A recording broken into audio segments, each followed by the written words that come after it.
Hello दोस्तों, यह कहानी एक यूट्यूबर का है। कहानी बहुत ही इंटरेस्टिंग होने वाला है, इसलिए कहानी को पूरा देखें। और अगर ये कहानी आपको अच्छी लगे और आप चाहते हैं कि मैं इसका पार्ट 2 बनाऊं, तो आप कमेंट सेक्शन में जाके कमेंट करें पार्ट 2। चलिए शुरू करते हैं। बरसों पुरानी बात है। उत्तर भारत के एक छोटे से शहर में एक पुराना गेस्ट हाउस था जिसका नाम शिवांशी निवास था। लोग कहते थे कमरा नंबर 13 में जो भी सोया वो कभी पहले जैसा नहीं रहा। कुछ लोग पागल हो गए, कुछ अचानक शहर छोड़ के चले गए और कुछ कभी नहीं मिले। राहुल एक ट्रैवल ब्लॉगर था। कंटेंट के लिए इस गेस्ट हाउस में रुका। उसे भूत प्रेत पर भरोसा नहीं था। रजिस्टर में नाम लिखते वक्त मैनेजर ने कहा, सर, कमरा नंबर 13 खाली है, आप चाहे तो।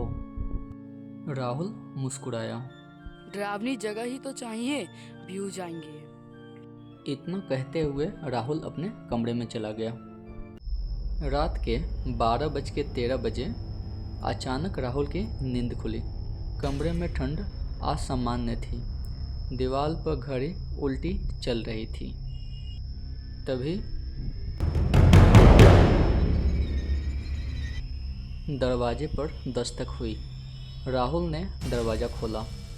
बाहर कोई नहीं था, लेकिन फर्श पर गीले पैरों के निशान थे जो सीधे बाथरूम की तरफ जा रहे थे। राहुल बाथरूम गया। आईने में खुद को देखकर जम गया।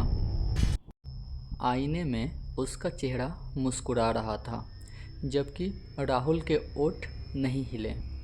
आईने से आवाज़ आई, तू मेरा कमरा छोड़ क्यों नहीं देता? तभी लाइट बुझ गई। अचानक कमरे में एक पुरानी औरत दिखाई दी, आधी जली हुई, आंखों से खून बहता हुआ। उसने बताया 20 साल पहले इसी कमरे में एक लड़की की हत्या हुई थी। उसका नाम राधिका था। उसे इसी कमरे में जिंदा जला दिया गया था।